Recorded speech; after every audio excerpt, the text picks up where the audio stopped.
What is happening, everybody? My name is Beth, and welcome back to Every Day is Spooktober. Now, today we are, as you can tell, we are reviewing a film that I feel like doesn't get talked about enough. Um, like in the horror community, obviously you have people have their favorites, and there's all these films that I talked about so much.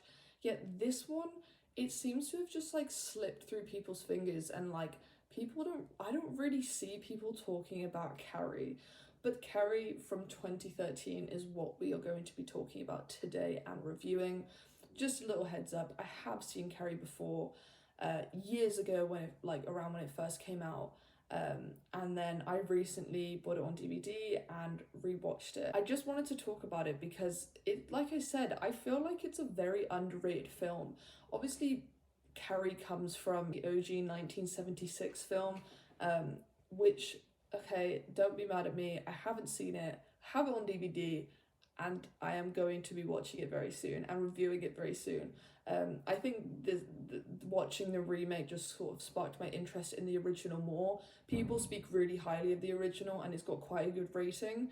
And I believe it's rated X, which is so funny because that's just not something we have anymore. But like, it's rated X, meaning like back when it came out, obviously it was quite heavy. So I'm really intrigued and excited to watch the original. I have been meaning to for several months now, and I don't know why I haven't. I've had the DVD for so long, but I will get round to it. I just want to talk about the 2013 Carrie, and then it'll be great to come back to this video after I've seen the original and see kind of like the comparison and what my thoughts are. But obviously Carrie is about a really shy, innocent girl in high school, who very much keeps to herself. Her mother's really religious and really strict and kind of beats her. And obviously Carrie has these sort of like telekinetic powers, and she can move stuff with her mind and her hands, and she's got these powers, and she kind of uses it to get back at all the bullying and negativity people give her in high school. So, you know, this is a very like high school horror flick, which I don't know about you, but I love a good high school horror flick. Like it just I don't know, it's just so, I think it's just so heartwarming and just makes me happy and enjoyable because, like, I mean, I don't know, high school movies just are very nostalgic, I guess you'd say, for myself. But, you know, with this film, we have such a great cast in it. You know, obviously we have Chloe Grace Moretz. I believe she was only 15 when she was playing the role of Carrie, and she did a really good job. She seems way older. We obviously have Julianne Moore as the mother, who killed it. She is a phenomenal actor. We have Ansel Elgort, like, you know, the eye candy of the movie. And we have Judy Greer as well, who, you know, is quite a well-known actor now. So yeah, there's many more in this film that are known, and it's just crazy to have such a top tier cast. You know, I think everyone performed amazingly.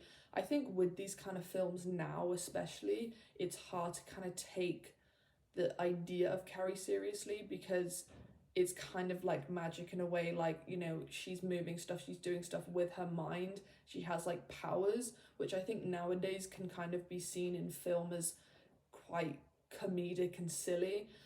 But I think, you know, you have to look at the time in 2013 and what was being made, and also where Carrie has come from. You know, it's a very, I think it's very individual on its own, standout alone good film. And I think, like I said, I think all the performances were brilliant. I think the visual effects were done really well. You know, I think the ending where like everything breaks loose and Carrie goes full on psycho, where she's crashing cars, she's throwing people into petrol stations, she's setting fire to things, you know, she's killing people with her mind and these powers. I think that's so powerful, and it's done very well. I remember watching a behind the scenes for that film, and they were saying how they had to CGI quite a lot of it because it was really hard to kind of show so much going on at the same time. But it was really interesting how they made everything. And you know, I really enjoy Carrie. Like I said, it's a fun high school drama flick film. And, you know, I think it's got a very sort of dark tone to it. Like, I think the whole relationship between Carrie and her mother is really really demented and messed up. And I think like I said, Julianne Moore, she was absolutely brilliant in this role. I think she plays such like such like an incredible character in this, and a very powerful. She obviously isn't mentally well, and she believes that her daughter is the devil, and she's very religious, she's very strict, and it really plays into the story, and how her mother's only trying to protect her, and they love each other.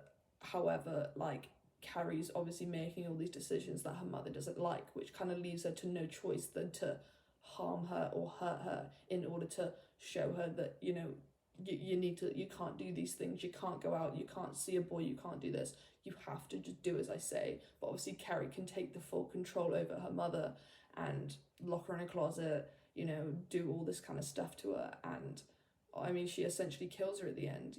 I think the story is very interesting, and the arc of Carrie and her mother is really interesting throughout the film.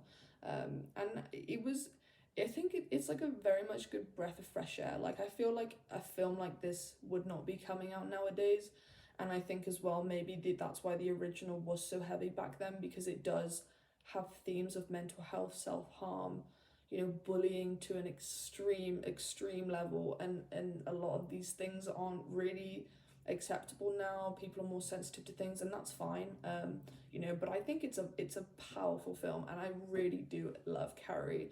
I love the iconic pig's blood moment. I think it's absolutely brilliant. That scene where she's up after she's won Queen, and king with Tommy, and they just get the pig's blood poured over their heads. I think the idea of that is genius, and the overall just imagery and look of it is so iconic. Carrie is a film that will never ever be forgotten, and I guess it's hard because I'm only talking about the 2013 one. I can't talk about the 1971, but I'm sure I'm going to see the inspiration here, and I've heard that this is just a more modern take on the film. So yeah, like I said, I really enjoyed Carrie. I thought it was such a fun film, such an iconic film, and just it was like a good horror film with just genuine substance to the story. It wasn't like weakened down by the story and there was just loads of horror elements. In my opinion, I don't really class this as a horror. This to me is more like a fantasy thriller, in my opinion. I don't think it's frightening in any way. I just think it's very powerful story, and there's a lot of dark themes alongside it, which I think just add to the intensity of what you're watching. But yeah, I really enjoyed Carrie, as I've said 1,000 times. Let me know what you guys thought of Carrie. I rated this a 6.5 out of 10. Like I said, I don't think it's the best film in the world, but it's like a fun high school flick, which I will just turn on to do anything with. And it's added to my DVD collection now, and all I have to do is watch the original to see where this inspiration has come from. So you have my word, I will be watching the original Carrie very, very soon, and I will give you my review on that as soon as I have watched it. But yeah, I hope you guys enjoyed. Don't forget to like and subscribe, and I will see you on my next review.